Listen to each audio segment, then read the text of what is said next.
to begin today's class on a special note, to spend a few minutes doing a few mitzvahs together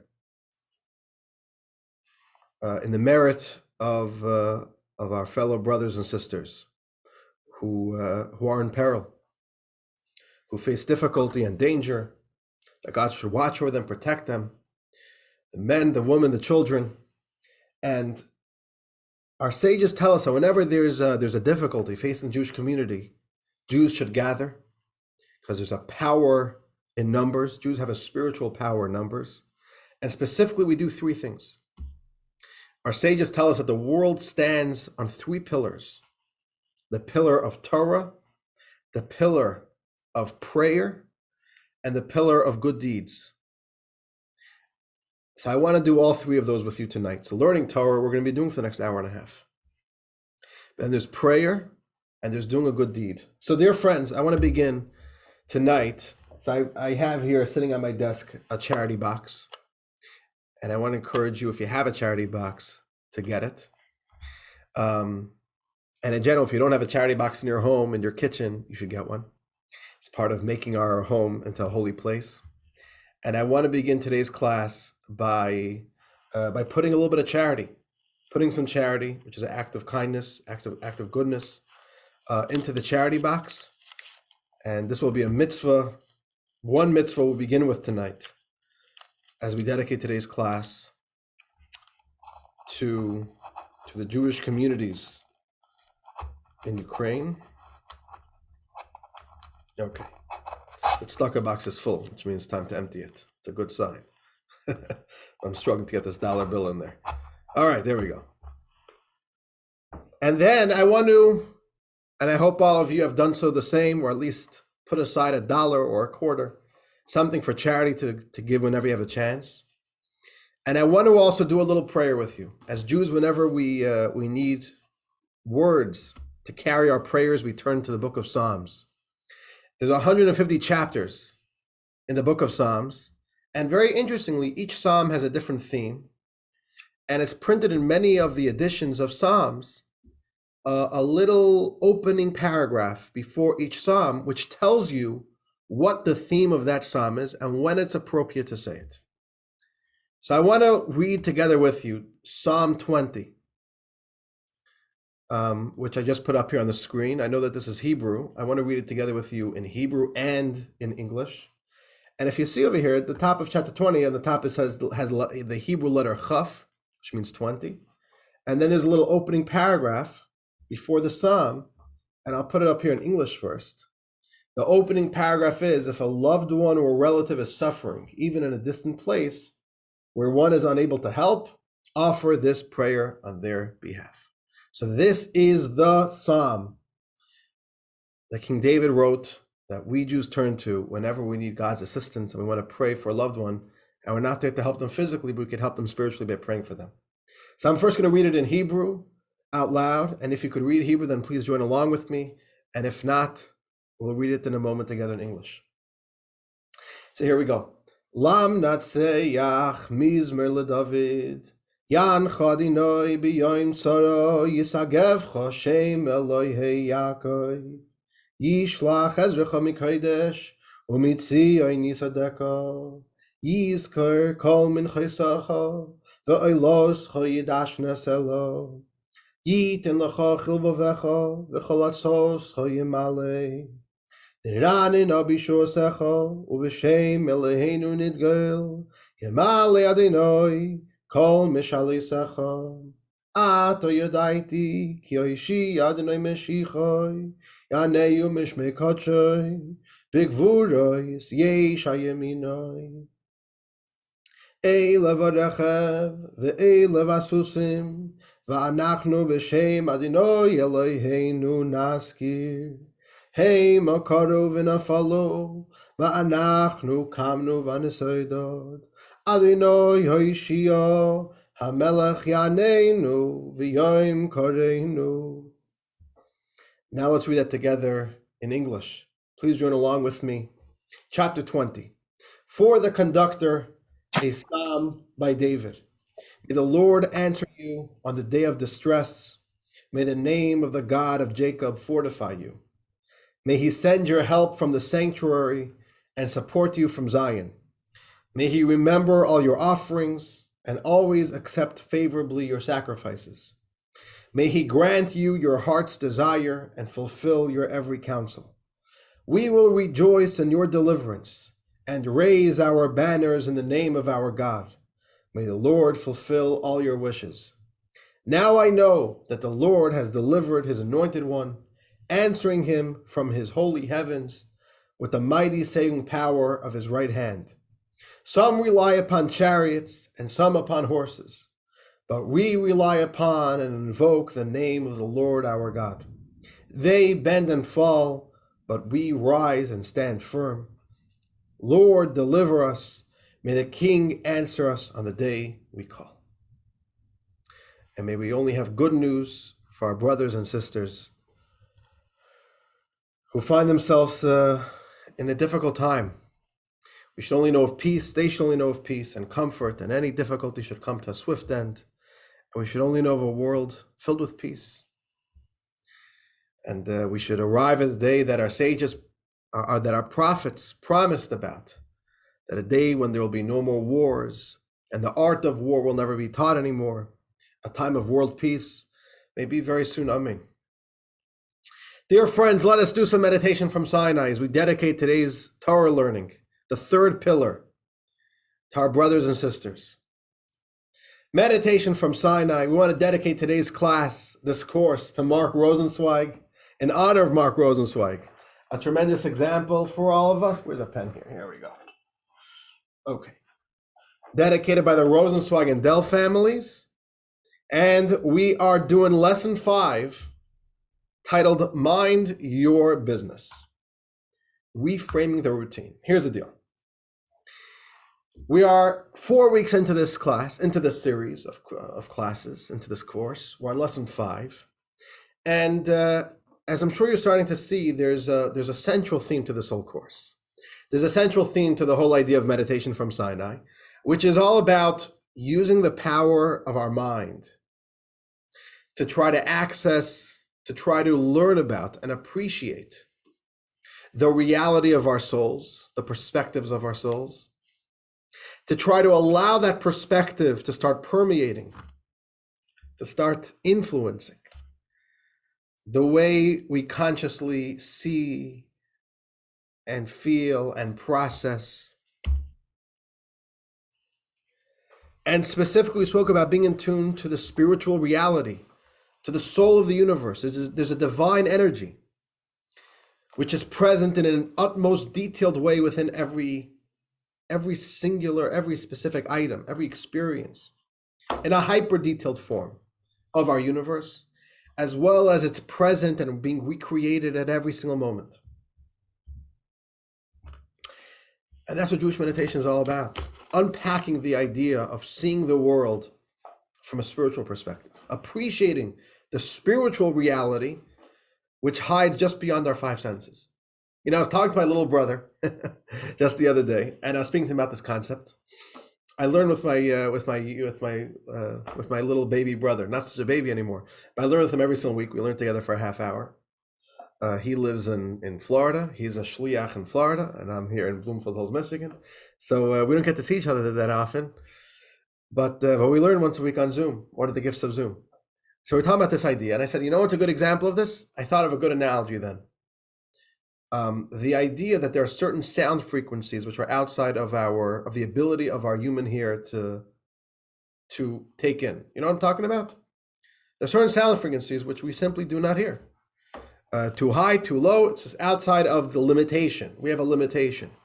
And the same thing is about eyesight. I'm not sure exactly how it works, but there's more colors, or there's more hues of colors that the human eye is incapable of seeing. For example, when it gets too dark, I think that's an example, right? When it gets too dark, you just can't see anymore. Certain animals could see at dark. It's outside the limitation of that sense of sight.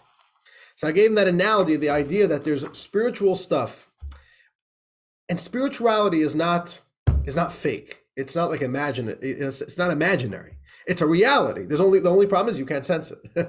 But so Jewish meditation is there to try to bridge that gap from the stuff that are real and we cannot sense, to try to bring that in and to mentally appreciate that and to live with that truth.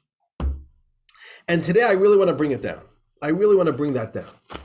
Today's class can be focused on one thing. Taking what we've learned about meditation from Sinai, soul of the universe, the spiritual energy, the fact there's purpose in everything in every moment, and to bring it down to very detailed, low down mundane life. Because you know why? We tend to think. I'm not saying everybody thinks this, right? You can never overgeneralize, right? But generally speaking, intuitively we think that there's kind of two forces, and there's somewhat competing forces. There's God and there's life. And part of the challenge of religious life is like kind of how do you balance God and life? There's life, which means there's our world. Somehow our world, which has its own agenda, and God, which has a religious agenda, somehow we got to make them work. So here's an example of that. There's a tension between finding time for God and finding time for what I need to do. And look at that as a tension. So for example, hypothetically, if I didn't have to work, I had money, God would probably want me to stay in a synagogue and study and pray a whole day. No? Probably. Meaning work is a distraction. For example, we need to eat food. We spend a lot of time eating. We spend a lot of time. Essen. After class, I'll explain to you the beautiful reference that Noah just wrote up here. Essen. There's a beautiful, I'll say it now, there's a beautiful Hasidic melody. It's a very heartfelt melody, very heartfelt. It's called Essen. And it's a personal challenge, the song. The song goes, Essen. Eating we eat, schlafen schlaftich, sleep we sleep. Aber was soll man tun, als es daven sich nicht? But what should we do that the praying doesn't work? Sleeping, we're very good at. But I try praying, I try connecting with God, it's not going. It's such a beautiful song, very, very deep song. You're learning it, you can look online, Essen.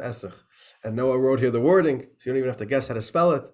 There's a very, very beautiful, and it goes very high. It's a very yearning song.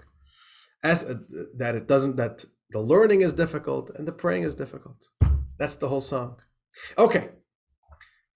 If I was able to avoid having to go and eat 3 meals a day, it's a distraction. You got to go eat meals, and we work. Most of our day hours are spent working. A distraction. And if and sleeping, right? We spend a third of our life sleeping. Hopefully some of that third is not going to be happening right now for the next hour and a half, but sometimes it does happen. All right, so hopefully this won't be the context where a third of that life happens to some degree. Okay. Did I ever tell you the joke? Once a rabbi and a taxi driver, a Manhattan taxi driver, show up to the gates of heaven and hell at the same time. So first, as a taxi driver, they look at his file, they say, "You're straight to heaven." You go straight to heaven, no real deliberations. Then the rabbi is right up. They start looking through his file, and they're deliberating. As they say in Yiddish, they're ecking and becking. They're going back and forth. They're not sure, heaven or hell. And the rabbi starts getting so offended. He says, "Guys, this taxi driver, all he did in his life was drive people around, foul-mouthed. All you do is curse the whole day. And him, he sent straight to heaven. Me, I'm a rabbi, I'm a member of the clergy. And me, you're not sure? What's going on here?" So the angel said, "Listen, sir. We look at his case, all we see is that whenever anybody sat in his car, when he hit the pedal, they started praying. You, whenever you opened up your mouth, everybody started sleeping. I don't know. So hopefully, right? Hopefully we're not putting anybody to sleep over here. Okay, but we spend a third of our life sleeping, right? And what that ends up doing is, Shelley, thank you. It is a good one, yeah. What ends up happening is life starts feeling very not spiritual. And we need to work very hard to carve out time, you know, to find meaning in spiritual life. So that's what we think. When we pray, when we go to the synagogue to pray, Rosh Hashanah, oh, that's spiritual, that's divine. When we do a mitzvah, oh, that's spiritual. But most of our day, we have 24 hours in a day, and most of it is not. So we tend to think that there's kind of some type of split, and even a competition, right? I'm not, I should be working less, I should be doing this less, I should be doing that. And the big idea of tonight's class is going to be one simple idea. There's no moment of life. There's nothing in this world. There's no experience in life which is outside of the purview of what we're calling in this course the soul of the universe. Right? What have we been saying until now? Every moment of life is its own creation, is purposeful, has a meaning, has a spiritual energy, which defines that moment, which is making that moment meaningful. And the soul of the universe is found in every single part of life. So it's only natural to follow. What's the idea? Everything is equally spiritual.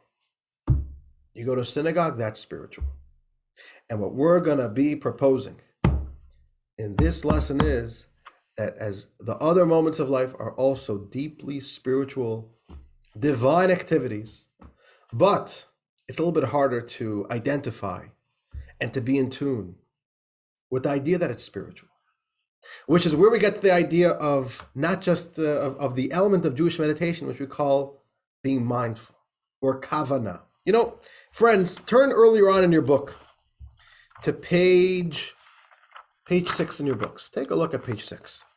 About a month ago, it was also Rosh Chodesh. By the way, tonight is Rosh Chodesh, the brand new month. We are welcoming in a new month, the second month of Adar, a joyous month. May we have good news indeed. May we have joy in this coming month. So turn on page 6. 1 month ago, I introduced to you at the very beginning of our course 3 different terms in Jewish meditation. And we've, at this point, I think you should recognize these terms a little bit more. The first term is called hitbodedut, seclusion, right? We spoke about that in lesson 2. We spoke about how it's an extremely advanced form of meditation, meant for the prophets, for very righteous people. It's not for the lay people. It's not for starter uppers like us. Okay, the second one is called hitbonenut, contemplation. The idea of using our mind to kind of try to reach deep into our soul and pull out the perspective of our soul and draw it out into our consciousness. And today we're really going to be focusing on the third one called kavanah, focus, mindful awareness, intention meditation. Live through life with a sense of mindfulness. Don't go through life with a numbness. Live life deep. Live life higher. And it's all about being in touch with the depth of the soul of the universe, but not just leaving it as a very deep idea, a spiritual idea. I learned about it in a class. I meditate sometimes about the idea there's a soul in the universe, but to live with it in every moment of life. It shouldn't just be an abstract idea. It should be a very real idea, a concrete idea, a solid idea that we live with in every moment of life. That's really the goal of Jewish meditation. Not that it should be somewhere up there, an idea that we were inspired by, we think about sometimes, but we live with it. It really lives within us in every moment of life. Like they say the story, there's once a rabbi, led his synagogue, his congregation, and thank God things were successful, and they needed to expand.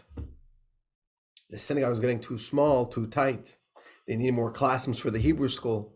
So they made a capital campaign to double the square footage of the congregation. And the rabbi starts this campaign. It took him 5 years of work, fundraising, the millions of dollars, and the architects, and the contractors, and the permits. And it's a very stressful thing. It takes over your life.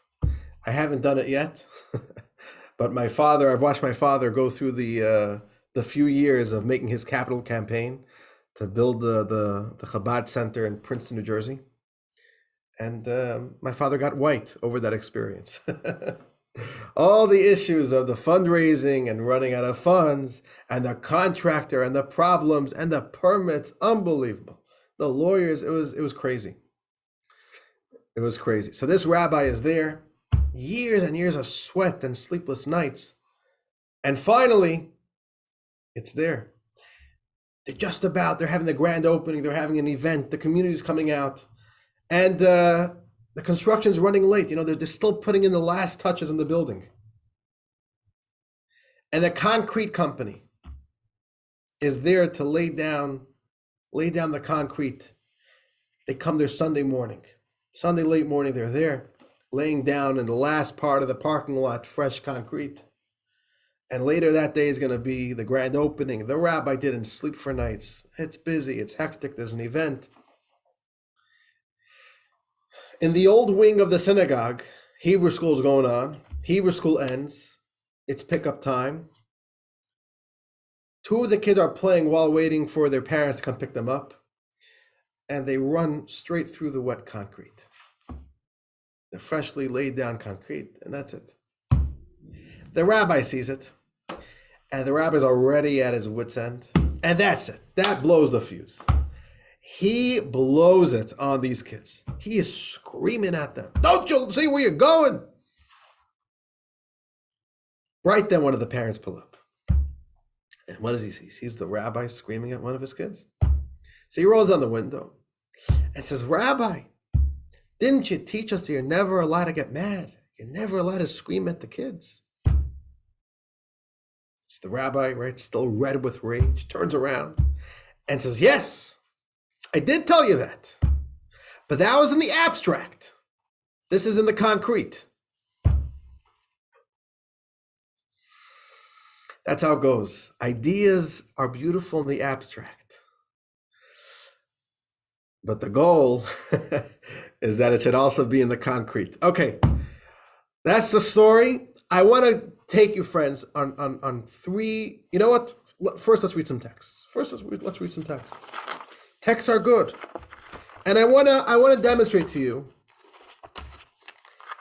that this idea of our higher consciousness being present and influencing, and we should be mindful of it in every moment of life. This is not just a fringe idea in Judaism. It's not a very deep mystical idea, somewhere out there, an icing on the cake, some cherry on top in Jewish life. This is essential to Judaism. This is a very central tenet to Jewish life. That Judaism is not just in Judaism. Judaism lives in everything, in everywhere. Let's read our first text, a beautiful verse from the book of Proverbs. Shelley Schindler, would you like to read? Sure. Right. Know God everywhere. Know God in all your ways, and he will direct your paths. All right, here we have an idea. Know God in all your ways. The Talmud comments on this verse. And Shelley, if you don't mind, you should read text 1b as well. Text 1b from the Talmud, page 149. Bar Kapara taught, what is a brief passage upon which all fundamental principles of Torah are dependent? Quote, know God in all your ways, and he will direct your paths. The Talmud says this is a central idea. It's a fundamental principle. The whole Torah is based on it. Know God in all your ways. You don't only know God in the Jewish moments of life, but you know God in every moment of life. What does that mean? Let's learn a little bit about it. But Maimonides, if we want to begin on right, let's begin on the surface, on the surface level, and then we'll go deeper and deeper. Maimonides discusses this idea as a principle in his code of Jewish law. So let's read the piece of Maimonides. We'll begin our exploration over here. Text 2, page 150. And Mary Jane, would you like to read? No? All right. Valerie, you are up. Give us an unmute. Okay. There you go. Sure. The totality of your behavior. We should direct our hearts and the totality of our behavior to one goal, becoming aware of God, blessed be He. The way we rest, rise, and converse shall all be directed to this end. For example, when involved in business dealings or while working for a wage, we should not think solely of amassing wealth. Rather, we should engage in such activities for the sake of being in a position to obtain that which our body needs: food, drink, shelter, and a spouse. Then, when we eat, drink, or engage in intimate relations, we should not intend to do these things solely for pleasure, to the point that we eat and drink only that which is sweet and tasty, and we engage in intimacy for pleasure. Rather, we should focus our minds while eating and drinking on the exclusive benefit of maintaining a fully healthy body. Therefore, we should not eat whatever the palate desires, which would put us on par with animals, but rather we should select foods that are beneficial for the body, whether they are bitter or sweet, and we should avoid substances that are harmful to the body, even if they taste delicious. Thank you, Val. So here we go. Maimonides lays out the rule to us. We should direct our hearts to a higher consciousness. We should be mindful when we do things in life that we're doing it for a deeper purpose. And to summarize what Maimonides says, don't live life like an animal. That's basically what he says. Live life like a human being. Don't let your instincts drag you around. You want to eat, you eat. You want to do this, do that. Make money because you like money. Let's live life with purpose, with a meaning. Be mindful. Bring in a spirituality within all of life. That's what Maimonides says. And Maimonides lays out here 3 categories: eating, sleeping, work, and intimacy. That's the 4 things Maimonides speaks about over here. Maimonides says there's a way to do it in a very shallow way. There's a way to do it even in an animalistic way, which is just, instinctive. You have a drive, and that's it. You just do it. You do whatever you feel like doing in that moment. You don't think too much about it. You do it very mindlessly. And it's a Jewish value, very important, a fundamental Jewish value, which is really defines what we call meditation from Sinai. That we live even these most mundane, these most rote moments of life in a very deep way. So I want to explore this with you. Let's go through it. What does that mean? Eating and sleeping and working.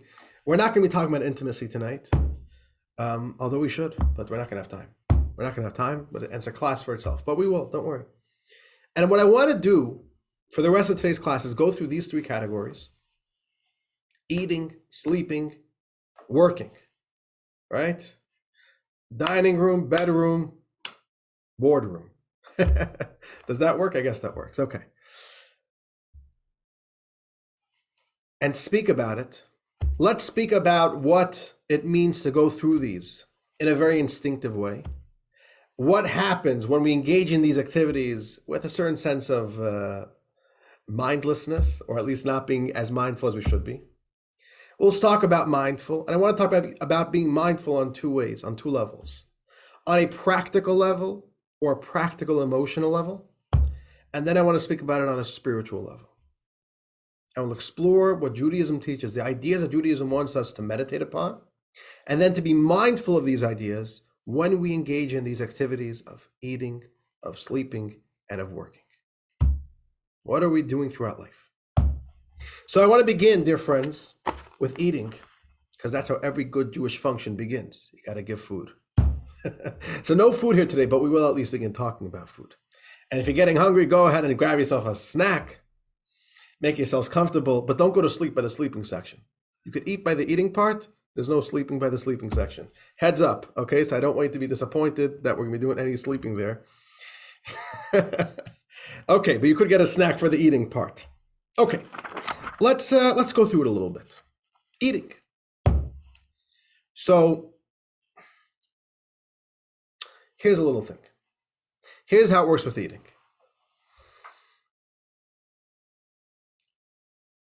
Why do we eat?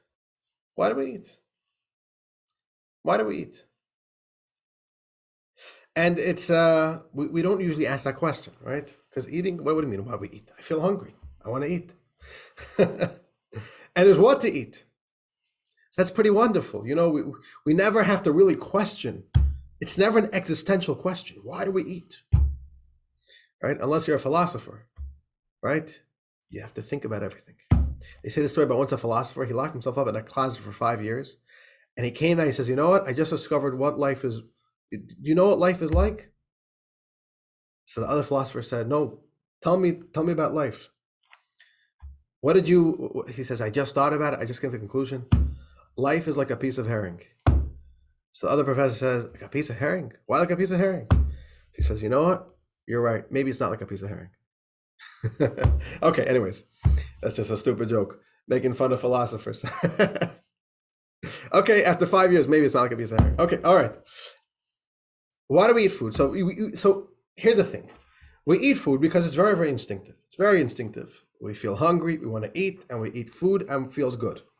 And tasty food tastes good. Somebody was just telling me that he lost his taste over COVID.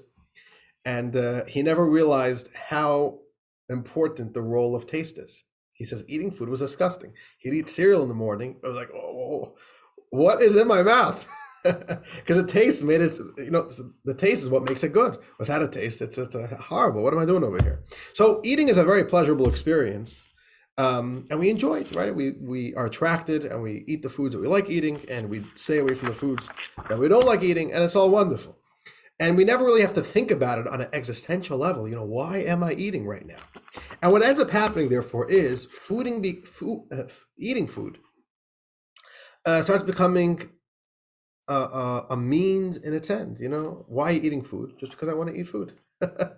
And it tastes good, so I'm eating food. And as the line goes, you start living in order to eat, not eating in order to live. And this is really weird. People start eating unhealthy, right? Eating unhealthy, the dieting industry is, thank God, only getting stronger and amassing even more money. It's a very popular industry. And I saw a very fascinating letter from the Rebbe. Such an unbelievable letter. Somebody wrote to the Rebbe, it seems that this person was having some anxiety because of dieting, and they need to go on a diet, and what should I diet, and I need a diet, and what should I eat, and what don't. So I wrote back, just get rid of your whole diet. No. You don't need a diet. You need to start eating mindfully. Open up a book of Chassidus. Learn how to eat with the proper intentions. Automatically, believe me, that's the best diet you could be on.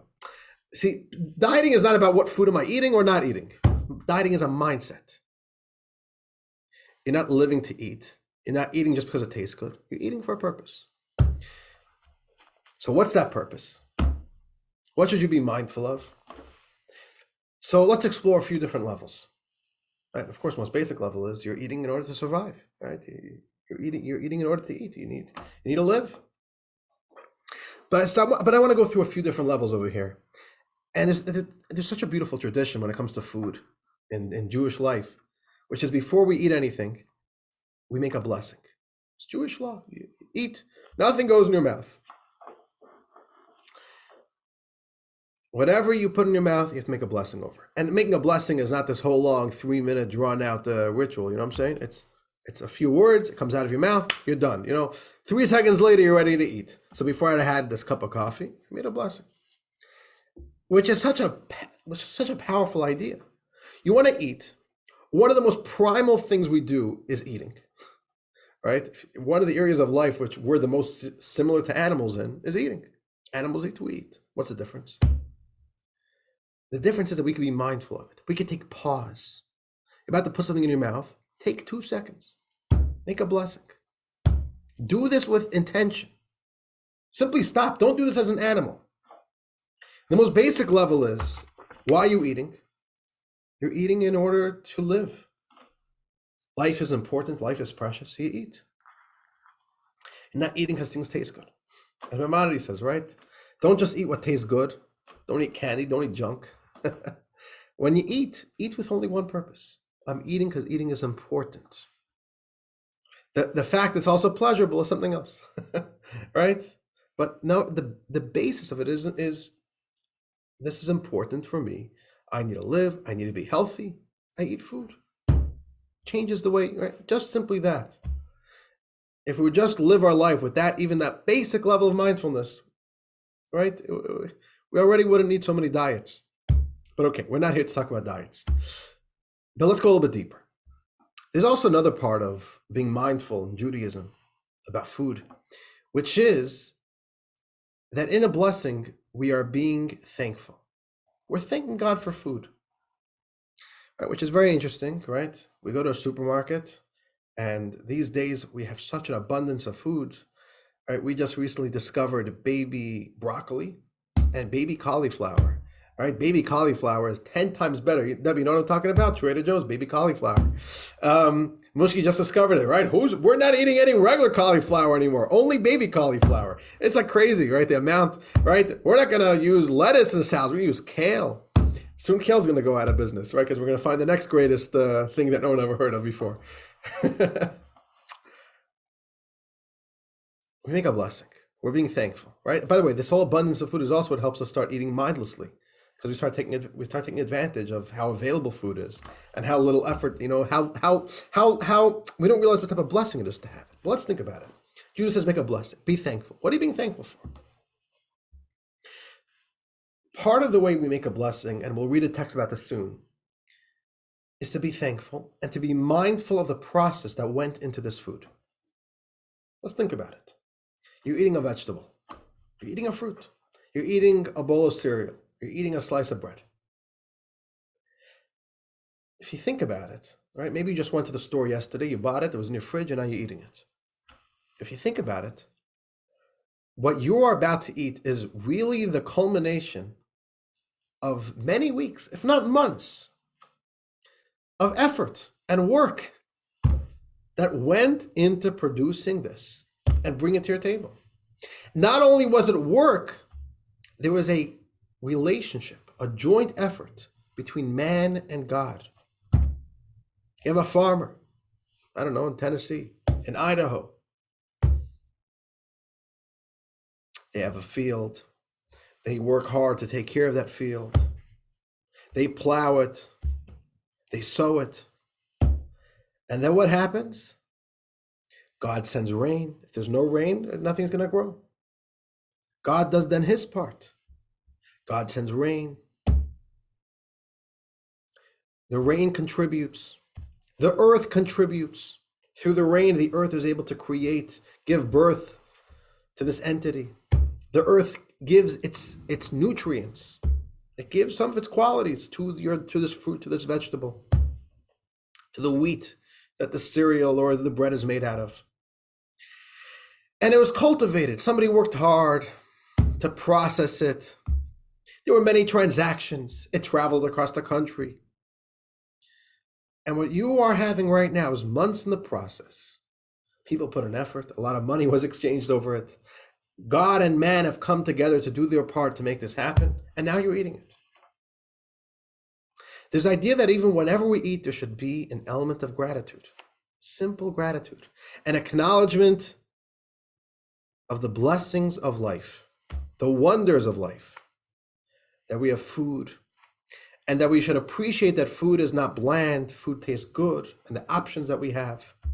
And we see surrounding the institution of eating in Jewish life, there's so much gratitude, there's so much awareness. We make a blessing before, we make the after blessing, and it's all the same theme.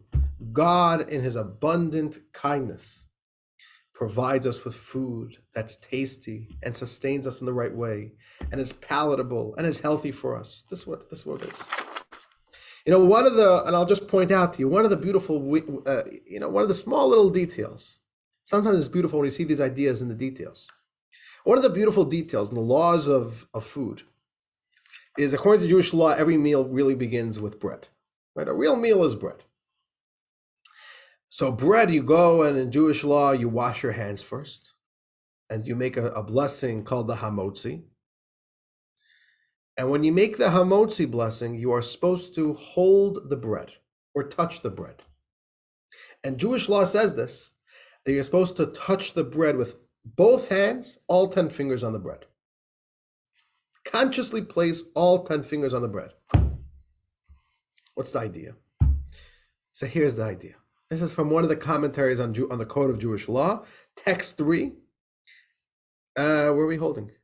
Toby, if you would like to read, would you like to read, Toby? And one moment, Toby, I just want to tell you, the reason is, because it's a little bit, Toby, and I apologize, it's a little bit of a tongue twister of a text.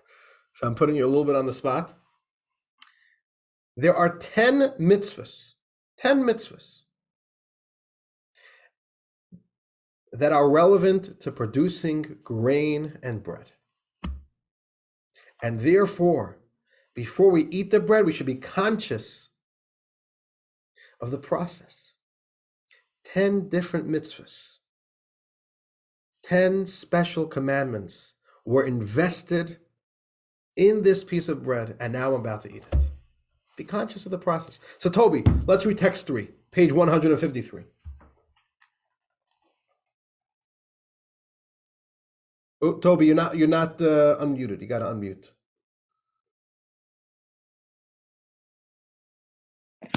There you go. Okay. Wonderful.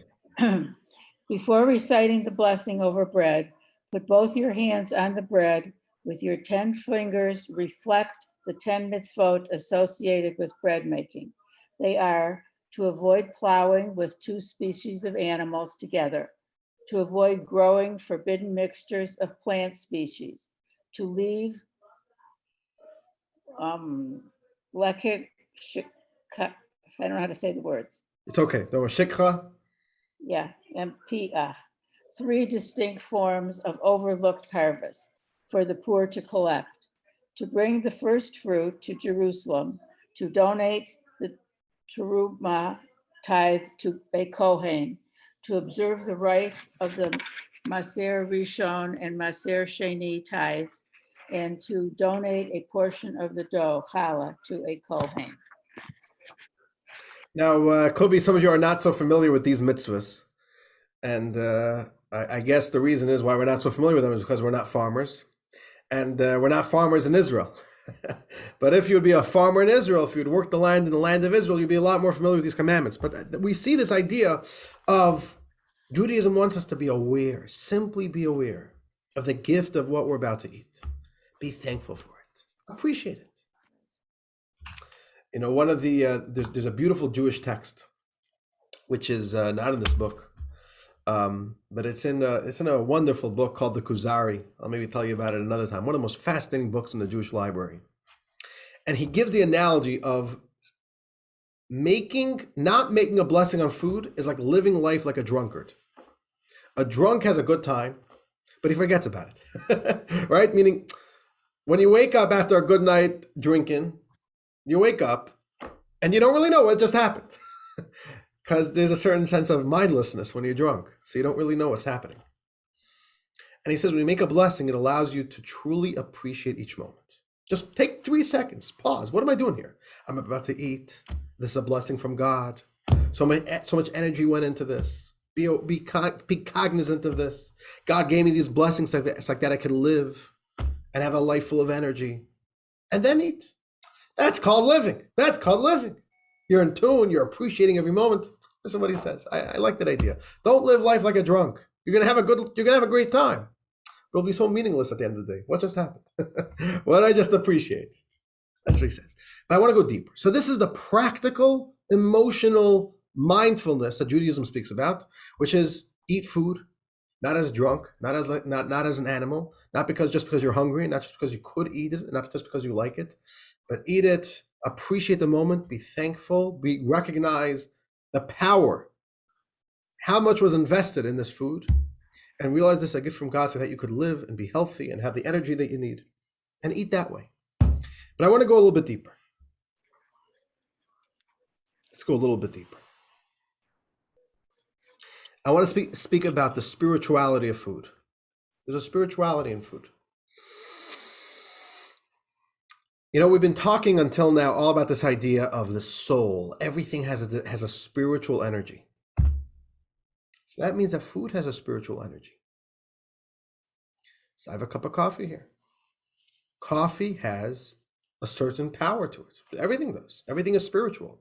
So we look at the body of it. What's the body of it? Bring it to a chemist. Bring a cup of coffee to a chemist. They'll tell you what the body of the right? It's a liquid, it's this dense, has these nutrients in it. This is the number of calories in it. This is the number of caffeine, the percentage, all that good stuff. That's the body. There's also a spiritual element.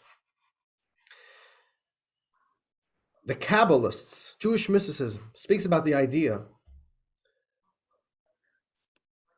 that do you know why food sustains you? You know why food sustains you? Food sustains you. I have my scoop of Oh, oil. okay, there we go. Okay. Food sustains you because of the spark, the spiritual spark within that food. And in fact, the physical nutrients, right, the nutritional value of anything you eat is really a physical reflection of the spiritual energy. So for example, bread. Bread is very, very vital, right? Carbs is very vital to the human diet. I'm not a dietitian, so don't quote me on that. But from what I know, bread is, the Torah speaks about that. The Torah says bread is vital, one of the most vital elements to the human diet. In fact, there's something very interesting. The Talmud says a baby will not begin saying Abba or Ima until they eat grain. You need to eat grain. A baby won't begin speaking. That's what the Talmud says. Okay. There needs to be grain for that power to get activated. Okay, in any case, where does this come from? It's a spark which is really giving you life. So there's a certain type of spark. There's a certain unique spiritual nutritional value within bread. There's a different nutritional value in vegetables. The spiritual nutritional value also manifests in the physical nutritional value. And here's the big idea. When you eat food, you're not only feeding your body, you're feeding your soul. From the body's perspective, you could look at the side for the nutritional value of, right? You look at the box, tells you the nutritional value, how many calories and how much fat and cholesterol and sodium and carbohydrates and protein and vitamin D and all these wonderful stuff. And that's what feeds the body. And then food has an effect on your soul as well.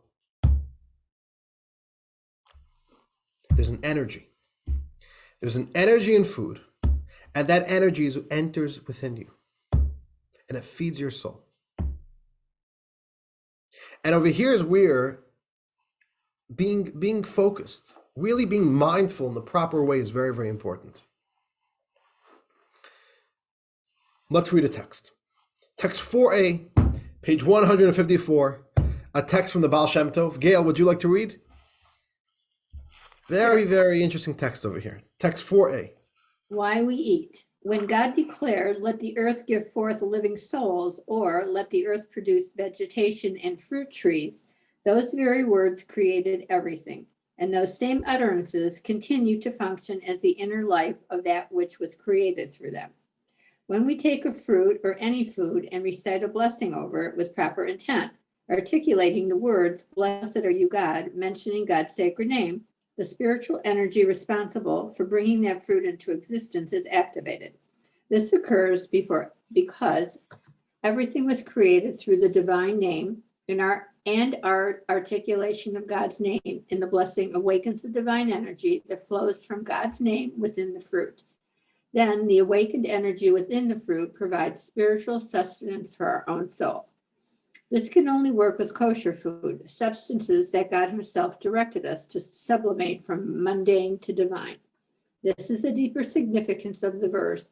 Know that a person does not live by bread alone, but rather by whatever comes forth from the mouth of God does a person live.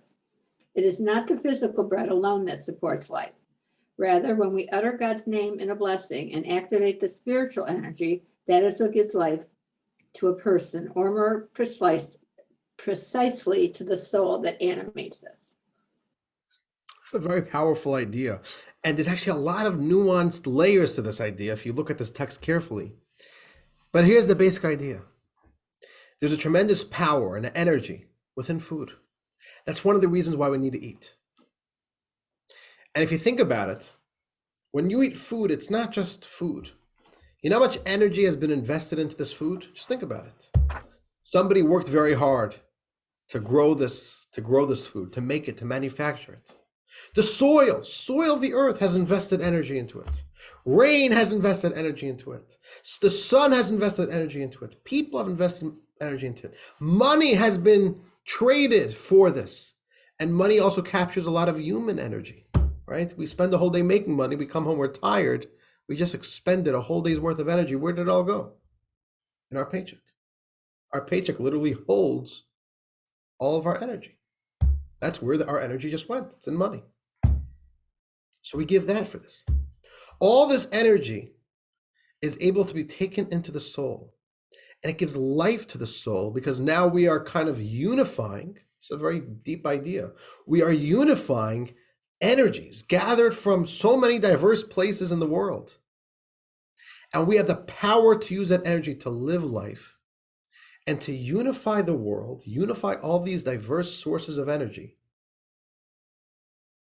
And it's up to us to either use it for a higher purpose or to use it for the wrong purposes. And that's why Judaism says we have to be so careful when we eat. Eating is a very spiritual event, very powerful event. We're taking energy of the world, and through it entering our soul, we're able to take this energy and create goodness in this world. Or God forbid, use that energy for the wrong things. Even if it's not negative, but it's not spreading the goodness. It's not spreading holiness. And this is an idea. We have to be very mindful when we eat, eating for the right purpose, and making sure that our eating is not being done like an animal. It's being done like a human with mindfulness, and it's even more than that, being done like a Jew. Eating is a spiritual event. Let's read this, text 5 on page 159. Al, would you like to read? Al or Linda?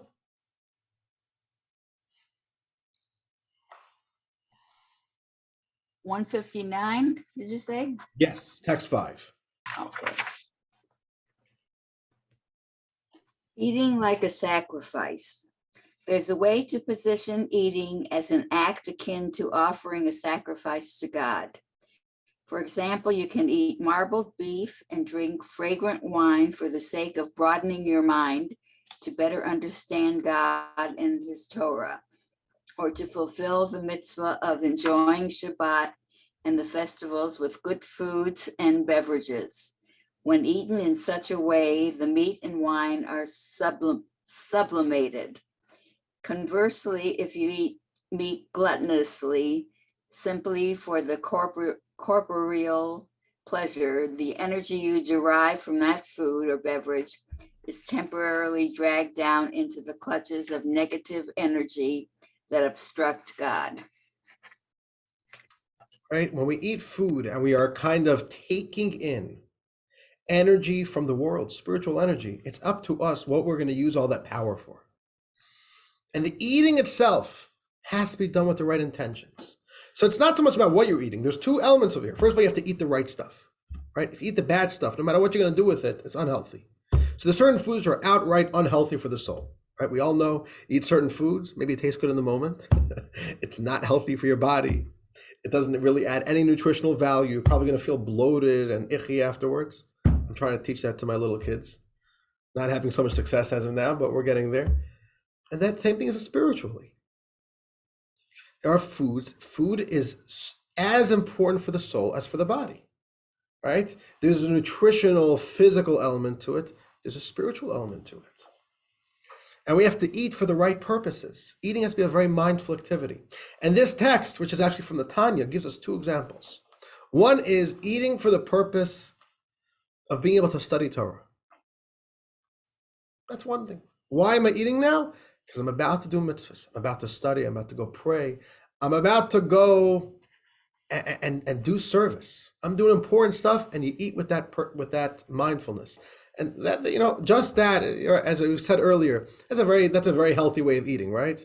That will right away make sure they don't get dragged into just eating, as this text says, gluttonously. Or there's like Shabbos, eating good food on Shabbos. I'll tell you a very interesting memory, a little anecdote as a child. Good education is when the kid doesn't even realize they're getting educated, and only later on in life do they realize that was really an undercover educational moment. So here's one of those moments in my life. Debbie, we're good? You can't hear me? No, it looks like the screen is telling me I'm raising my hand to you and I'm not. Oh, okay. So Don't worry about that. just Okay, don't ignore worry. anything. Yeah, that's fine. Yeah, don't worry. I got that. So when I was a kid, I grew up in a family of 8. So you can only imagine there's a lot of drama, a lot of noise, lots going on. So whenever my father would go shopping, he would it was like mandatory. You don't go with at least half the family. 5 kids. So we could have 6 kids rolling into Sam's Club. We were a walking tornado. Don't ask. Okay. Anyways, and the days before before Instacart. You know what I'm saying? You actually have to go to a store and bring your whole family and the whole adventure. Okay. So being kids, we did what all kids are pretty good at, and we were very good at this, of harassing my father. It was usually my father which went shopping and did all the heavy lifting, the Sam's Club shoppings, harass our father to buy candy and ice cream and all that type of stuff. And, so we grew up in Princeton, New Jersey. I grew up in Princeton, New Jersey. And, buying kosher ice cream and to the standard that we wanted it wasn't so simple. But the one type of ice cream we knew was kosher, Tafootie Cuties. By the way, you could look up online, fascinating story about the Tafootie company. His name is David Mintz. He just recently passed away a year or two ago. He, the whole idea of making ice cream out of Tafootie was the Rebbe's idea. He had a different business, it was falling apart. And the Rebbe told him, I believe 1981, to invest, to look into the tofu industry. It's not being used out enough. Never told him to make ice cream out of it. Yeah. Okay. No one knows about it. I don't remember exactly the details. He wanted to give up. Fascinating story. Wanted to give up. That's what I wanted. Yeah. Exactly. The Rebbe said, "You will create the part of ice cream. You will go to it." Yeah. It was a very powerful story. He mentioned the story many times. It's in the New York Times obituary. Very interesting. You look it up online. David Mintz was his name, I believe, the Tafootie company. So Tafootie Cuties. So we'd always, let's go buy Tafooties. So my father would always say, we're going to buy it, but not now. We're going to buy it for Shabbos. Now, practically speaking, why did my father do that? Because telling a kid no is an invitation for a tantrum. But telling your kid yes, but just not right now, that goes down a little bit better. So that's what my father did. But we did have that many times, not every week, but it was part of our Shabbos routine that on Shabbos afternoon, we would have what's called a Shabbos party, and we'd get each of the Tafootie Cutie to have. But there's such a deep message there. Ice cream. You want to eat ice cream. Why do you want to eat ice cream? It tastes good. Okay, fine. In Judaism, we're not about, kind of restricting yourself. You're not allowed to eat anything. You're not allowed to have any pleasures in life. So you want to eat ice cream, there's no problem. But why are you going to eat ice cream? Tuesday night, you're just going to have ice cream? What's that all about? Ice cream is a gift from God. It tastes wonderful. It makes you happy. Use it for a special occasion. Shabbos. One of the ways how we celebrate Shabbos and honor Shabbos is with food. So we'll get ice cream for Shabbos. Isn't that beautiful? That's how to eat. Right? It's not about trying to restrict yourself and leading a spiritual life by kind of not allowing yourself to enjoy the pleasures. The opposite, right? As this text says, good wine. What is a marbled beef? You could eat it like a cow, and it's disgusting.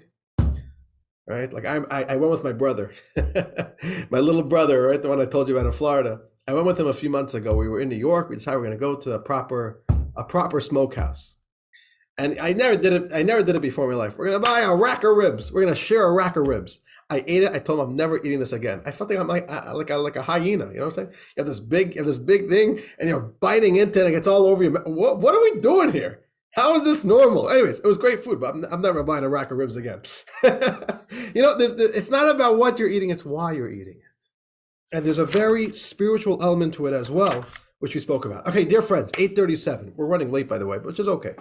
As long as we're having a good time, we don't need to learn the whole world. We don't have to learn the whole Torah in 1 hour and a half. As long as we're learning, we're having a good time, and we're appreciating what we're learning, that's the point of today's class, right? We don't need to make it through anything. We don't have to finish anything. Okay, dear friends, let us do today's meditation. And I want to listen. If we were in person, I would give out to all of you a raisin. All right. If we were meeting in a classroom, that's what I would do. I'd bring raisin and give it. Maybe I should have FedEx to all of you a raisin. Right. That would have been nice. Right. A little raisin for everybody. Okay. But this meditation He's assuming that you're holding a raisin in your hand. So I want to encourage you, I want to give you 30 seconds. If you have a raisin or if you have any fruit, if you have like a little piece of fruit, if you could go to your kitchen, get yourself a piece of fruit. I'm going to wait for you. Don't worry. If I see that you're not by your chair, I'm going to wait for you. Get yourself a little piece of fruit because it's part of today's meditation. And if not, imagine that you have a little bit of fruit in your hands. All right. I want you just to imagine it.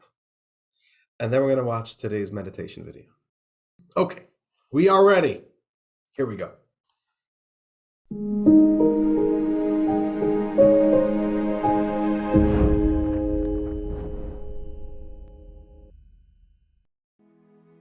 We don't dichotomize between the holy and the secular. In other words, everything has meaning. Everything is valuable. Everything is precious.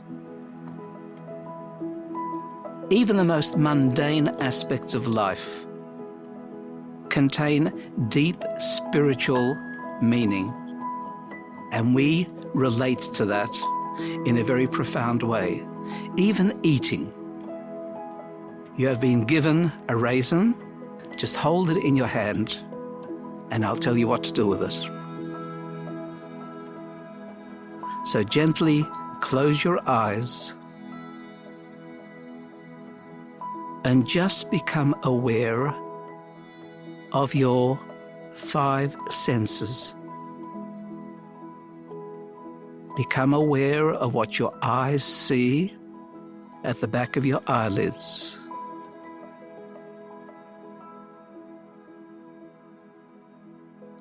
Become aware of what you can hear in the room,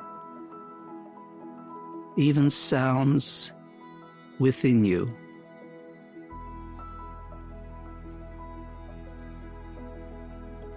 Become aware of the feel of the raisin, its texture.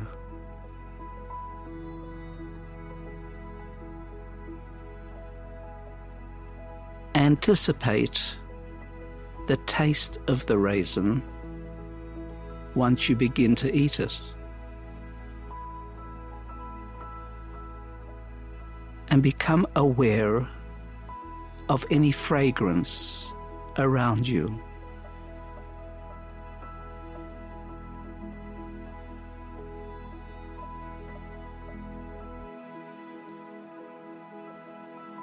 I would like you to take the raisin and adopt a particular kavanah, focused intention.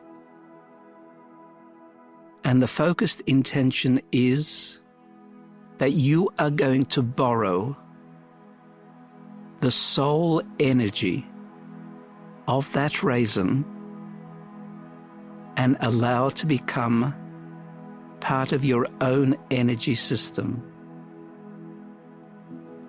You'll do that by eating it. To adopt a focused kavanah, we prepare ourselves by saying a bracha. A bracha, commonly translated as blessing, means a way of drawing down a channel for the soul spark within the raisin to become elevated through. Say it with me or just respond, Amen. Baruch atah Adonai Eloheinu melech ha'olam borei pri ha'etz. And begin chewing. And as you chew the raisin slowly, many times, become aware of the different textures that you encounter.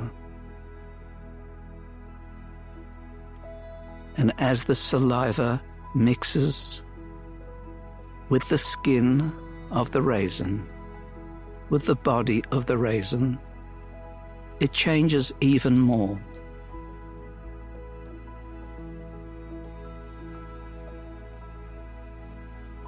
become aware of the sweetness of its taste.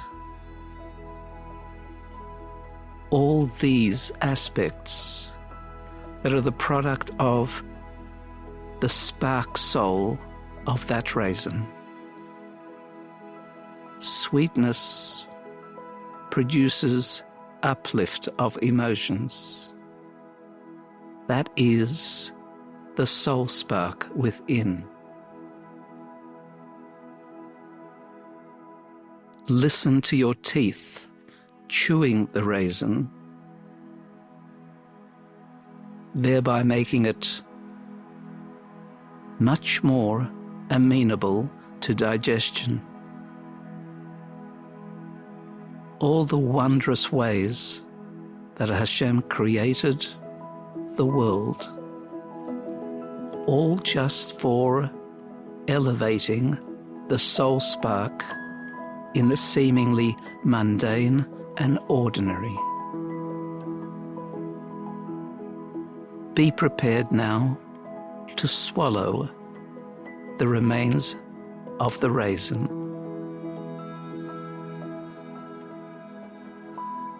And as you do, sense how it becomes one within you.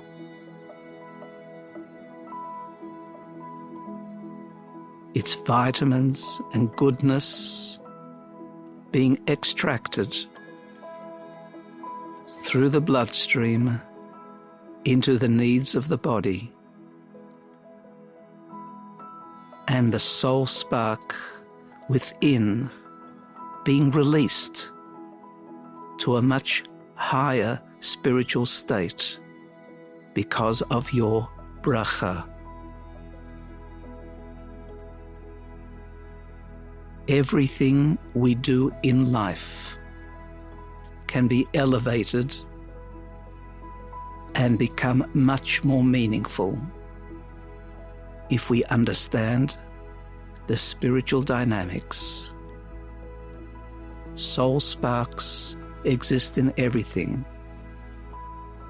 When we do the right thing, we free the soul spark from its prison, channeling it to its higher source.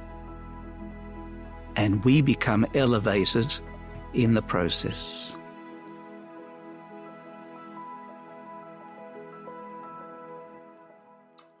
All right. That's for food. That's some meditation from Sinai about eating.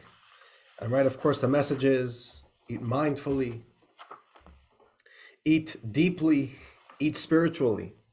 Recognize what the moment is and try to live with that. Okay, I want to talk about sleeping, and then I want to talk a little bit about working.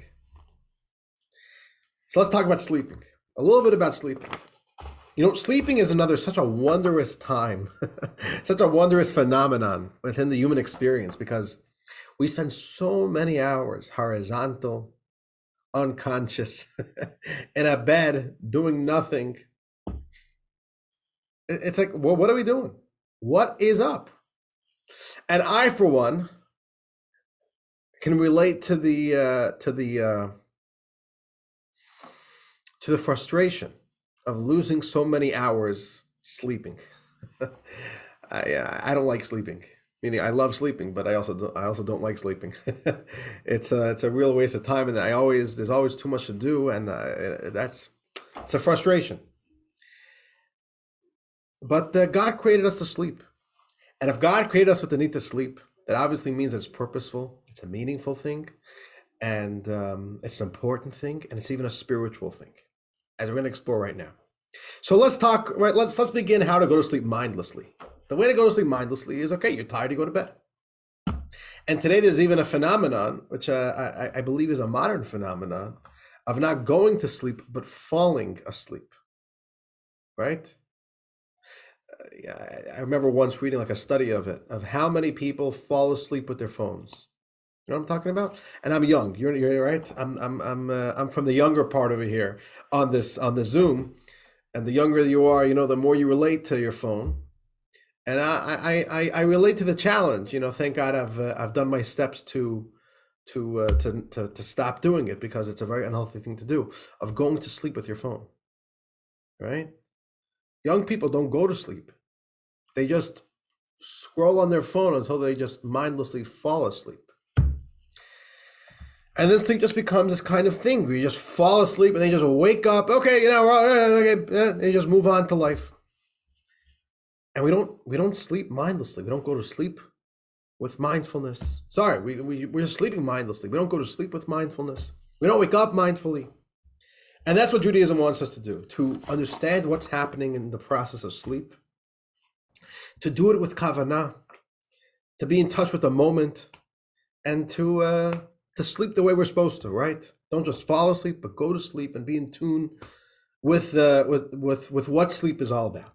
So let's begin on the most practical level, right? We always begin with the practical emotional side, and then we'll get to the spiritual idea. On a practical level, what does sleep do?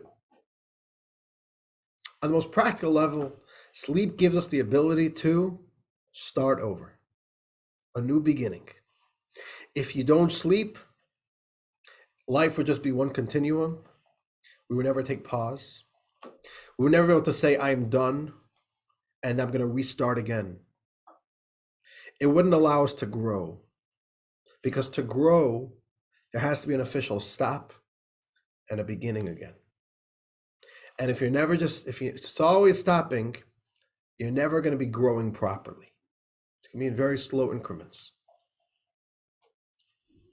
And very practically, sometimes things get us down in one day. We could be having a bad day. Something toxic is just bothering us and hurting us and just really making us not feel good. And the stresses of a day. And you know what? We could finish this day and begin a new day, afresh. And that is one of the beautiful benefits of sleeping. And similar to last time I spoke about food, Judaism has the idea of making a blessing before eating food. There's also prayers surrounding sleeping. When we wake up, you don't just wake up, grab your coffee, and you're on your way. In Judaism, there's morning blessings. Morning blessings is quite short, actually. It's maybe a 3-minute read. And then also, before going to sleep, you don't just go to sleep, right? Okay, I'm tired, go to bed, boom, you're in bed. Before you actually go to bed, you spend a few minutes. There's a special section in the if you have a Jewish prayer book, a siddur, what you say at night. And you'll see that these themes of closing a day consciously, we're closing a day, we're gonna go to sleep now, or waking up, new day, new beginnings, is a very big theme there. Let's begin with text 7, speaking and describing why we say the morning blessings. Sharon Kolchinsky, would you like to read?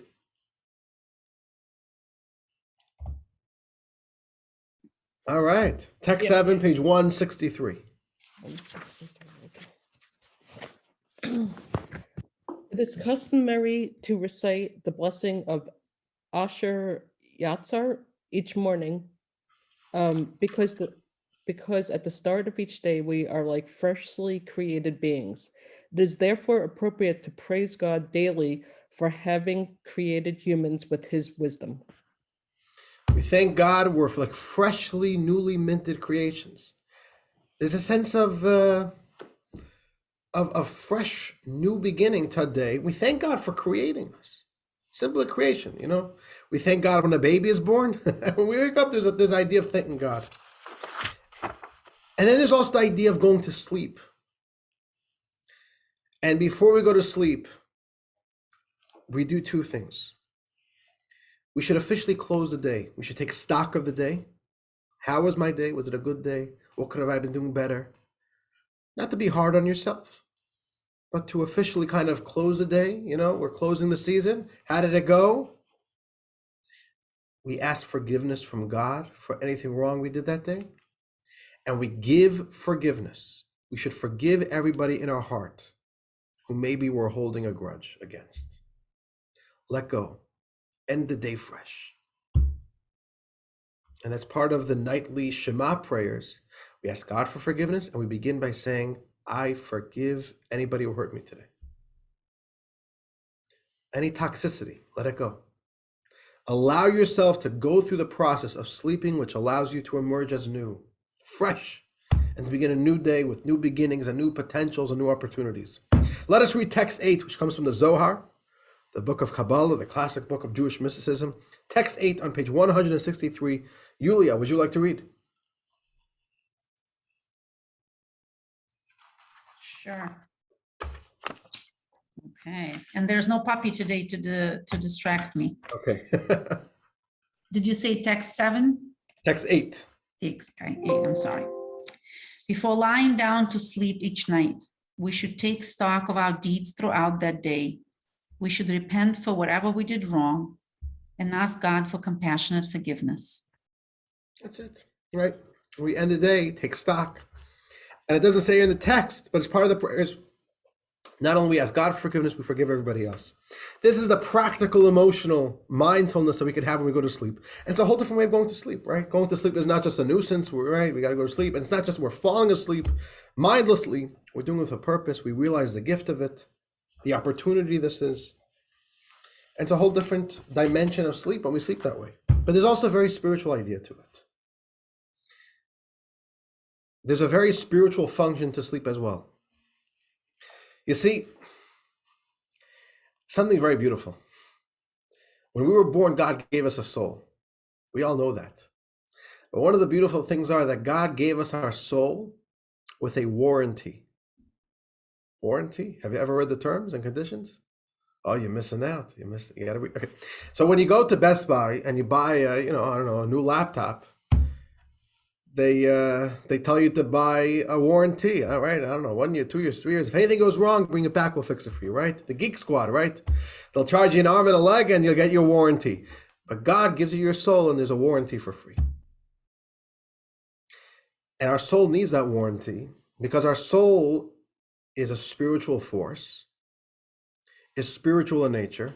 And when a soul lives in this world, in a very physical, materialistic body and world, it really wears down the soul. And sleeping is really a time where we return our soul to God for a daily tune-up.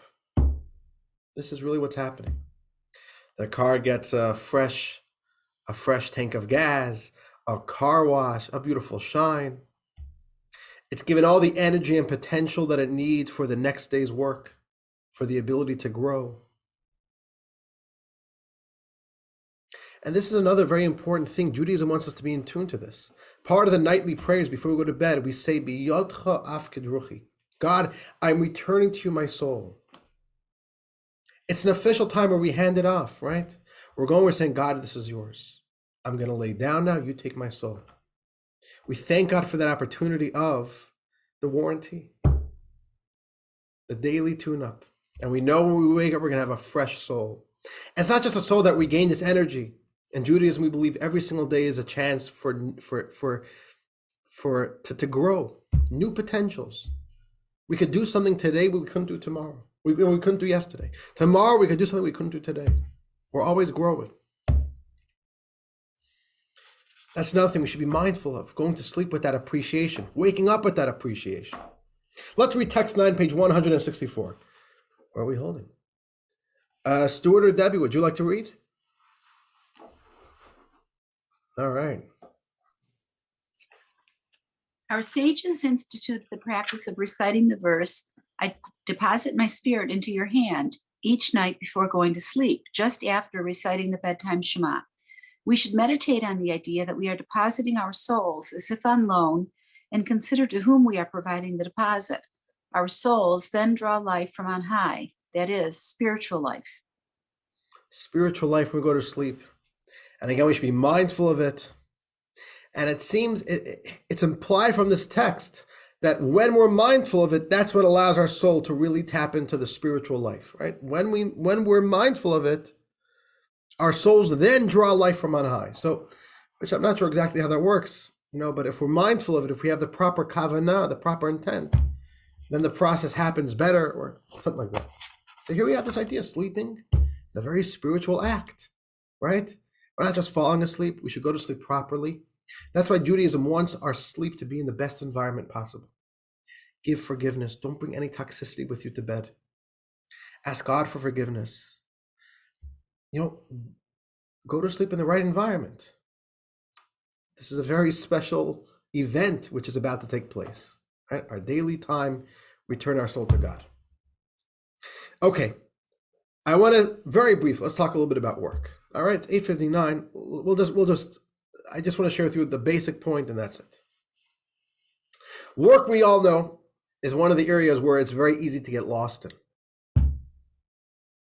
To the point that it's so easy for us to simply get in the habit of working where we stop realizing, why am I working? Right? Why am I doing this? We all know we want money.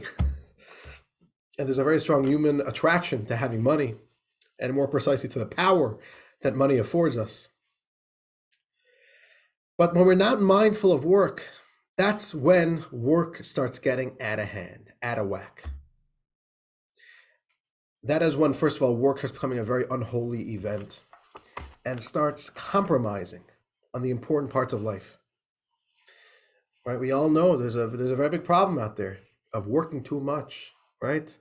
Where work becomes about building a career and being successful, and the work starts pulling parents away from their children, the time they're meant to be with the children, pulling spouses away from their loved ones, and pulling people away from focusing on what matters, right? Oh, I can't study, Rabbi. I'm very busy. I work. I don't have time to go to classes once a week. That's an example of where, we all work, we all have busy lives, but, priorities, we're losing sight of priorities. We have to work with the proper mindset, especially because we work literally most of our lives. As I mentioned earlier in the class, work is literally the source that saps all of our energy. We wake up in the morning, we're fresh, we go to work, we come back at home, we're worn out. Where'd all that energy just go? It didn't go during lunch break, right? We worked. Working is really where our day goes. We expend all of our energy working. So very briefly, the practical element of work, God wants us to work. It's an unbelievable Jewish value to work. I want you to read the text on your own, text 10, text 11. It's a mitzvah to work, right? Just like we learned earlier, eating is not mundane. Eating is not a necessary evil. It's a deeply spiritual event. Sleeping is a deeply spiritual event. It's religious. It's a religious thing. It's a religious experience. All right, religious. What does that mean? It's a spiritual event. Working is as well. It's a mitzvah. God wants us to work. On the most practical level, working is an act of responsibility and an act of love. We don't work for careers. Career building is not Jewish. We work in order to provide for our families. That is a duty. It's a mitzvah to provide for your spouse, for your children. It's like that you can afford them what they need, to give them the proper education, to raise them the proper way. You need our money. That's how God designed the world. We need to go work. But it has to be seen as an act of love. It has to be seen as an act of family. There's no tension. There's no work and family. Ever heard of that? Work, we have to work and home balance, right? Work and home, you got to balance it out. There's no balancing in Judaism. It's one. You work, you're there for your family. You come home, it's the same thing. You didn't leave work. You never left your family. When you go to work, you're there for your family. It's a mindset. It's a mindfulness. Yes, you're not there. You're going to be busy. You're not home. I have a little theory on this, but I'll save it for in a moment. I'll just say it very briefly. I'm not commenting pro or against. It's a class for itself. But I think it's very understandable. I understand what happened, the psychology of the whole push of women to enter the workforce. What happened? Men used to go to work to provide for their families. So women were naturally, I think, a lot more, they went along with it a lot more. I'm not choosing a side. I think this is just a story. Women went along with it. I'm here at home, and he went out to bring in some money. But the moment working started becoming career building, that was where that all broke down, right? Men didn't leave the home for the family. They left home as like, okay, you take care of the kids in the home. I'm going to build my career. Whoa, what just happened over here? So what a woman starts saying, I'm sick and tired of being a single mom. I also want a career. Hey, one second, there's careers to build here. I think that's exactly what happened. Now, if women should work or not work to be a somebody, right? I want to be a somebody to be successful. No, very good. Yeah. If you want to be cynical, to be a somebody. So if women belong in the workplace or not is not at all what we're talking about tonight. The point is, we don't work for careers. Working is there for the family. We're always there with the family. And there's also a spiritual element of it. I want to read one text with you. And we're going to conclude with this text. This is a spirituality of work. Text 15, page 170. Debbie, would you like to read? Go ahead and unmute. All Okay, right. text 15, all in a day's work. Yes. The entire purpose of creation is to create a home for God within this material world, a realm of existence that sits at the bottom of all creation, beyond which there is no lower dimension of existence. For that reason, our primary work and the overwhelming majority of our pursuits are not in sacred matters per se, for that would be similar to the spiritual service of a soul in heaven that has yet to descend to earth, or that has already departed from earth. Rather, our primary engagement is to engage with mundane and material entities. As the Torah instructs us, 6 years you shall sow your field, indicating that we should introduce holiness and divinity even to the soil of a field, the lowest dimension of existence, thereby creating a home for God in the lowest of realms. This is the idea. If you want to be spiritual, I got news for you. Before you were born, you were a lot more spiritual than you would ever become in this life. You're a soul and a body for one reason and one reason only. To have a soul and to, let's think about it. You eat, you're bringing in energy. You sleep, you bring in energy. Why do you have all that energy? What are you going to do with all that? A lot of spiritual energy building up there. You work. Go out to the world. Share that goodness. Shine your light. Allow the holiness and spirituality of your soul to spill out throughout the whole world. That's the goal of life. In the words of Chassidus, to make a home for God in this world. That's why we work. Appreciate the opportunities. Work allows us to come into contact with other people, Jews, non-Jews. It allows us to come into contact with things, with the world. We're not locked up in a synagogue, in an ivory tower. We're going out there, affecting the world, allowing our inner goodness to spill out. And dear friends, with that, we conclude tonight's class. Mind your business. Allow meditation from Sinai is not just about spiritual living. It's where spiritual life lives right in the concrete. You know, I have a story. I want to share with you a story. Okay. It's a good story, so stay. If you got to go, you got to go. Right? I'm sure you're so excited to go to sleep now, right? You learned about sleeping. I can't wait to go to sleep tonight. Okay. So hold off on the sleeping. I got a little story. Here's how the story goes. There's a man, and he's just, he's living that grind. Every day, the same thing. He's always stressed and You wake up, you go to work, you come home. The whole day is one big grind. He was starting to really lose the spirit of life. He's driving down the highway, driving to work. And he's just, he's kind of sick and tired of this life. He just looks up and says, God, what would it cost already for you to give me a meaningful life, just some meaning? And all of a sudden he hears back a booming voice. God says, well, it's your lucky day. This is God. I'm in a good mood. You want a meaningful life? I'm open to negotiate. What do you got? So he says, I got it. I got it. 20. I have $20 in my pocket. So God says, no, okay, $20. Give me $20 and I'll give you a meaningful life. He says, God, I'm all for it. It's a good idea. The only thing is, I'm running low on gas.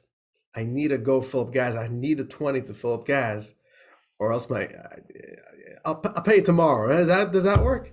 So God said, one second. You said you got a car? Meaningful life is costing you $20 on your car. He says, God, no, you can't. I need to get to work.